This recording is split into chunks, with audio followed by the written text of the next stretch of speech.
Exercise 12.1 मधला question number 3 काय दिलेला आहे पहा. काय करणार आपण? Draw a line M. ठीक आहे, एक लाईन ड्रॉ करायला सांगितलेली आहे. रफ फिगर ड्रॉ करतोय आपण. Draw a line M. Line आहे म्हटल्यावरती त्याला एरो येणार आणि नाव येणार line M. Draw a perpendicular line to M. Okay, या लाईनला एक परपेंडिक्युलर लाईन ड्रॉ करायची आहे at any point on M. मग समजा एक पॉइंट घ्यावा लागेल आधी, तर या पॉइंटला आपण नाव देऊयात, एक पॉइंट घेऊ आणि त्या पॉइंटला नाव देऊ पॉइंट ए. ठीक आहे, आणि इथून काय करायचं? परपेंडिक्युलर ड्रॉ करायचे, म्हणजे वरच्या बाजूला किंवा खालच्या बाजूला कुठेही तुम्ही ड्रॉ करू शकता. सपोज ही एक परपेंडिक्युलर लाईन ड्रॉ केलेली आहे. आता काय करायचं? On this perpendicular take a point P 6 centimetre away from M. मग काय करायचंय?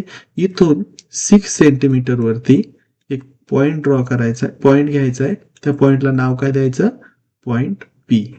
Okay, away from M. M पासून इथपर्यंत किती असणार आहे डिस्टन्स? 6 सेंटीमीटर डिस्टन्स घ्यायचंय आणि पॉइंट पी घ्यायचा. Through point P draw a line N parallel to M. मग आता इथून काय करायचंय? एक लाईन एन ड्रॉ करायची आहे आणि ती लाईन एन काय असली पाहिजे? ती लाईन एन असली पाहिजे पॅरलल टू लाईन एम. ठीक आहे, ठीक आहे. आता इकडं रे होता, तर याला आपण ॲरो ड्रॉ करू. ही लाईन असली पाहिजे परपेंडिक्युलर आणि ही लाईन असली पाहिजे पॅरलल आणि हिला नाव देणार आपण एन. आता ही जी ड्रॉ केली आपण, ही होती rough figure. Rough figure draw केल्यानंतर चुकण्याचे चान्सेस खूप कमी होऊन जातात. त्यामुळे रफ फिगर ड्रॉ करणं मेंडेटरी आहे. मागच्या प्रॉब्लेममध्ये फेअर फिगर नाव द्यायचं राहून गेलं होतं, तर ते तुम्ही विसरायचं नाही, जसं माझ्याकडून विसरलं होतं. आता काय करायचंय? रफ फिगर ड्रॉ करायला घेऊया. आता फेअर फिगर ड्रॉ करायला घेऊया. आधीच नाव देऊन ठेवू इकडच्या बाजूला फेअर फिगर, म्हणजे परत प्रॉब्लेम येतो. Fair figure.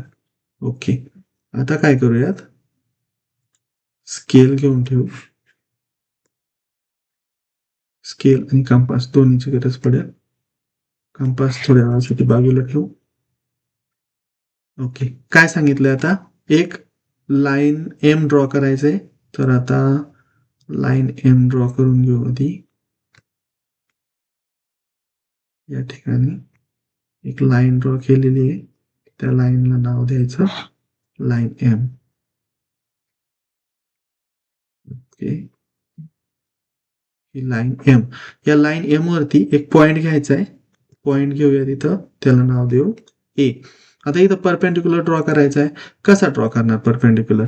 अगदी इझी आहे. कंपास घ्यायची, परपेंडिक्युलर बायसेक्टर आपल्याला ड्रॉ करता येतो. मागच्या लास्ट इयरलाच आपण शिकलेलो आहे. काय करायचं?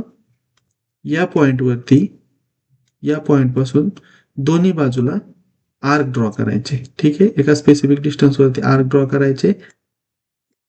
इकडच्या बाजूला एक आर्क ड्रॉ केला आणि सेम दुसऱ्या बाजूला सुद्धा आपण आर्क ड्रॉ करणार. ओके, आता दोन आर्क आहेत आपल्याकडे. आता हे जे दोन आर्क आहेत, या दोन आर्कला कन्सिडर करून आपण काय करणार आहोत? एक पॉइंट फाइंड आउट करणार आहोत. आता काय करायचं? जेव्हा तुमचं हे एक पॉइंट एका आर्कवर ठेवलेला असेल, मोर दॅन हाफ डिस्टन्स घ्यायचा. हाफ डिस्टन्स कुठपर्यंत आहे? हा जो आपला ओरिजिनल पॉइंट होता तिथपर्यंत असणार आहे. पण काय करायचं? मोर दॅन हाफ डिस्टन्स घ्यायचं. मोर दॅन हाफ डिस्टन्स का घेतो आपण? कारण हे जे इकडून एक आर्क ड्रॉ करणार आहे, इकडून एक आर्क ड्रॉ करणार आहे, दोन्ही आर्क एकमेकांना इंटरसेक्ट झाले पाहिजेत. तुम्ही हाफ डिस्टन्स किंवा लेस दॅन हाफ डिस्टन्स घेतलं तर दोन्ही आर्क जे आहेत आपल्याला इकडच्या बाजूने आणि इकडच्या बाजूने जो आर्क ड्रॉ करायचा ते एकमेकांना इंटरसेक्ट होणार नाहीत. हेच एकमेव कारण आहे की आपण मोर दॅन हाफ डिस्टन्स घेतो. इथून पुढे कन्फ्यूज व्हायचं नाही. मोर दॅन हाफ डिस्टन्स घ्यायचं आणि इकडच्या बाजूने एक आर्क ड्रॉ करायचा. आता हे डिस्टन्स चेंज होऊ द्यायचं नाही.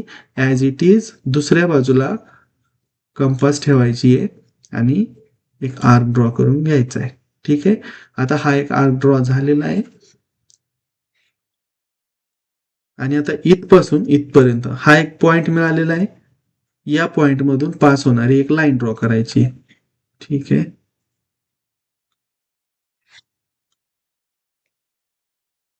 पॉइंट मधून पास होणारी एक लाईन ड्रॉ करायची. त्याला आपण रे म्हणू शकतो, कारण खालच्या बाजूने आपण फिक्स ठेवणार आहे. ओके, यामधून पास होणारी लाईन ड्रॉ केली. थोडीशी लाईन वरती जाते, आपण काय करू, फिगरच खाली घेऊ, सिलेक्ट करू.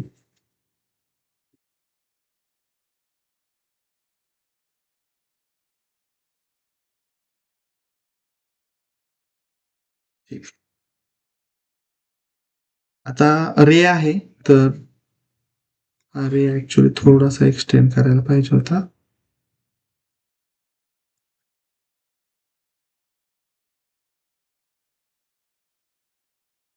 इट्स ओके, मला वाटतं इथपर्यंत सफिशियंट होईल. आता काय करायचं, त्यांनी काय सांगितलं होतं की ही परपेंडिक्युलर ड्रॉ केल्यानंतर काय करायचंय, at any point on this perpendicular take point P 6 centimetre away from M पासून 6 सेंटीमीटर वरती काय करायचंय, आपल्याला पी पॉइंट घ्यायचा आहे. आता ही जी स्केल आहे, ही स्केल 6 सेंटीमीटर मध्ये नाहीये, इंच मध्ये आहे. पण आपण काय करूयात, हे इथपासून इथपर्यंत 1 सेंटीमीटर, 2 सेंटीमीटर, 3 सेंटीमीटर असं कन्सिडर करू आणि इथपासून 6 सेंटीमीटर वरती एक पॉइंट घेऊ. 1 2 3 4 5 6 असं कन्सिडर करूयात की या ठिकाणी काय 6 सेंटीमीटर कंप्लीट होत आहे. ठीक आहे, हा एक पॉइंट आहे. हा पॉइंट जो आहे, हा पॉइंट पी आहे आणि हा पॉइंट पी किती डिस्टन्स वरती आहे, तर हा पॉइंट पी आहे 6 centimetre from this line M. आता काय करायचं, या पॉइंट पी मधून पास होणारी एक पॅरलल लाईन ड्रॉ करायची आहे एम ला. आता हे 90 डिग्री आहे, तर या परपेंडिक्युलर लाईनला या पी पॉइंट मधून जर आपण परपेंडिक्युलर बायसेक्टर ड्रॉ केला तर ती लाईन पॅरलल असणार आहे इथं लाईन एम, या पॉइंटला, या लाईन एम ला. तर मग काय करायचं, अगदी इझी आहे. जसं आपण इथं बायसेक्ट केलं होतं तसंच सेम इथं बायसेक्ट करणार आहे. तर काय करायचं, एक रिझनेबल डिस्टन्स घेऊ आणि दोन्ही बाजूला आर्क ड्रॉ करू. ठीक आहे, खालच्या बाजूने घेऊयात म्हणजे आपल्या लक्षात येईल. ठीक आहे, इथं घेऊयात, इकडच्या बाजूला एक आर्क ड्रॉ करायचा आणि वरच्या बाजूला एक आर्क ड्रॉ करून घेऊ. ओके, आता काय करायचंय, एक पॉइंट आपण जो आता आर्क ड्रॉ केला त्याच्या इंटरसेक्शनला ठेवायचा. मोर दॅन हाफ डिस्टन्स घ्यायचं. मोर दॅन हाफ डिस्टन्स काय घ्यायचं तुम्हाला मी ऑलरेडी सांगितलेलं आहे. मोर दॅन हाफ डिस्टन्स घेऊन एक आर्क आपण इकडच्या बाजूला ड्रॉ करून घेऊ आणि एक आर्क आपण इकडच्या बाजूला ड्रॉ करून घेऊ. ओके, आणि आता सेम वरच्या बाजूला इंटरसेक्शन वरती आपण ठेवणार आणि इकडं एक आर्क ड्रॉ करून घ्यायचा. ओके, आणि दुसऱ्या बाजूला सुद्धा आर्क ड्रॉ करून घ्यायचा. आता कंपासचं काम झालेलं आहे. आता आपल्याकडे 2 पॉइंट्स आहेत, हा पॉइंट आणि हा पॉइंट. ह्या पॉइंट मधून काय करायचंय आपल्याला, या पॉइंट्स मधून एक लाईन ड्रॉ करायची आहे. हे दोन्ही पॉइंट जिथं मॅच होतील अशी स्केल ठेवून घ्यायची आणि यातून पास होणारी एक लाईन ड्रॉ करायची. ठीक आहे, आता इथं डिजिटल असल्यामुळं थोडंसं खालीवर होऊ शकतं. तुम्ही प्रॉपरली काय करायचंय, ह्या 2 पॉइंट मधून पास होणारी लाईन ड्रॉ करायची आहे. त्या लाईनला एरो द्यायचा आहे आणि तिला नाव काय द्यायचं आहे, लाईन एन.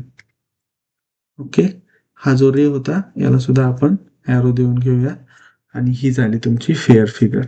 ओके, आता ह्या पद्धतीने केल्यानंतर ही जी लाईन एन बनलेली आहे ती लाईन एम ला पॅरलल असणार आहे आणि ही लाईन या दोघांमधलं डिस्टन्स किती असणार आहे, 6 सेंटीमीटरचं डिस्टन्स असणार आहे. डिस्टन्स चेंज होऊ शकतं, नावं चेंज होऊ शकतात, पण प्रोसेस हीच राहणार. जर काही डाऊट असेल तर पुन्हा मागे जाऊन पॉज करून तुम्ही ड्रॉ करून पाहू शकता. ठीक आहे, चालेल, थँक्यू.